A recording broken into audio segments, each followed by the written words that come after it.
Yan po ang puno na gusto ng aking asawa. Yan po ay pag-aari po ng aking kapatid na si Diego. Diego, sumuko ka na. Yan, ilalagay namin sa aming bakod. Subukan natin mag-markot today.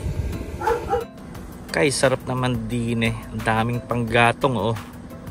Yan. Pwedeng panggatong, pwedeng pang ihaw. Malaki ang mamemenos natin. Ano ba ito?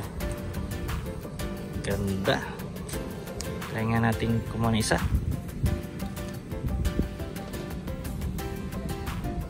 Wow.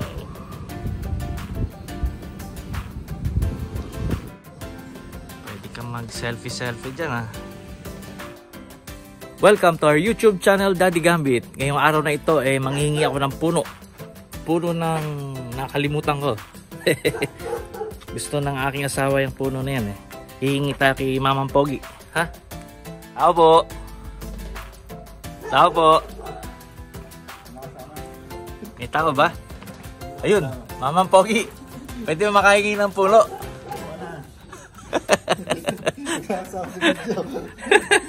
Manong pahingi po ng ano ha? Ng puno. Gusto na aking asawa ito eh. Huwag ko daw siya isama sa video eh. Kaya lang na-record na po eh. Pogi, yan po ang trunk ni Daddy Gambit. Makalat, parang bahay. Ngayon lang yan, pasamantala. Wala tayong pwestuhan eh. Ito, gagamit tayo ng floral foam para sa pagmamarkot ng puno. Yan. Floral foam ang gagamitin natin para hindi messy. Pwede naman ding putik o kaya lupa. Gamit ang mga ito. Yan. Itanim pala siya mga okay ito ah. Sili. Sitaw. O siling panigang. Mga nahinog na to ah. Alam nyo magandang idea rin to eh. Imbis na garden na mamahaling halaman, pwedeng gawing edible garden para malaking menos sa ating pang-araw-araw na pangailangan. Ayan o, daming ipon. Yan ang ating imamarkot. Magandang panglilim sa bahay. Titrim lang na maayos ito. Presentable na. Yung floral foam. Tara, ating simulan.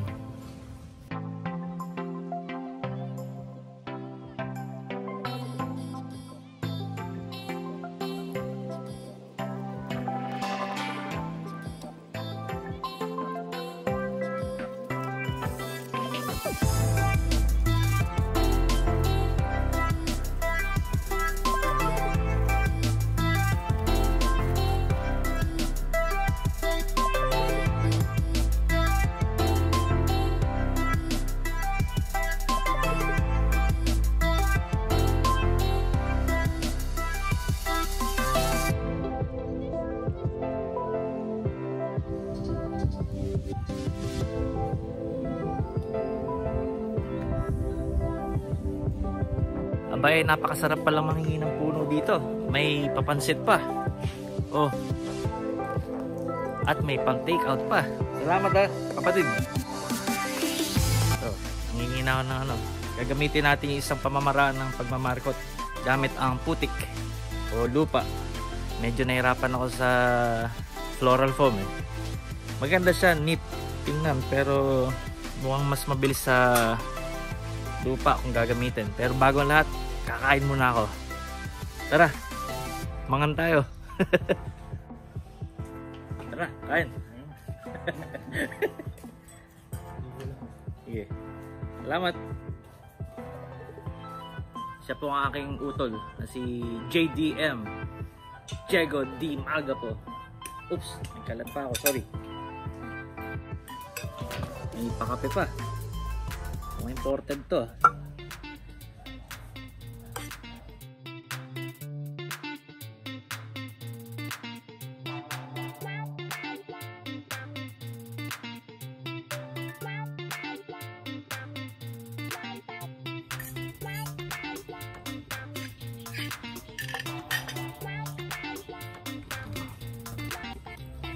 bigyan natin tong balon-balunan at hindi ako makain ito. Bigyan natin sa Belgian Malinois. Hello. Sit. Good, sit.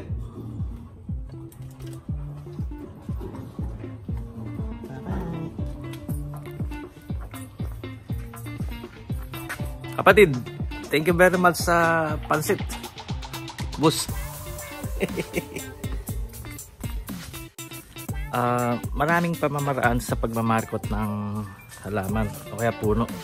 Pwede tayong gumamit ng floral foam, which is sinubukan ko na. Medyo nahirapan ako sa first time.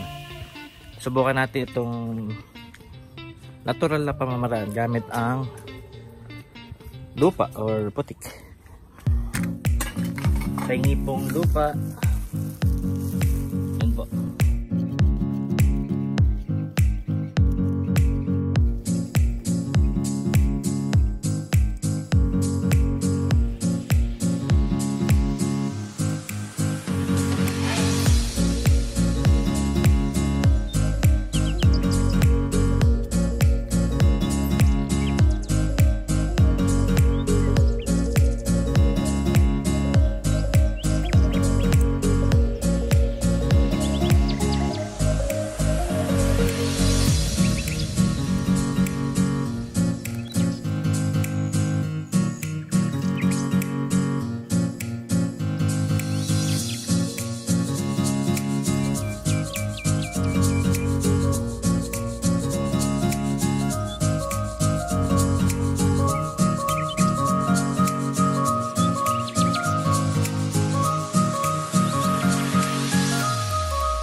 hanggang dito na lamang muli tayo.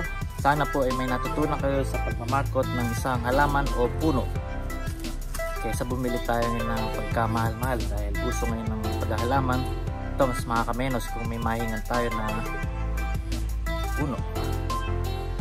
Ayun, please don't forget to subscribe and hit that notification bell button para ma-notify kayo sa ating next videos. Bye bye!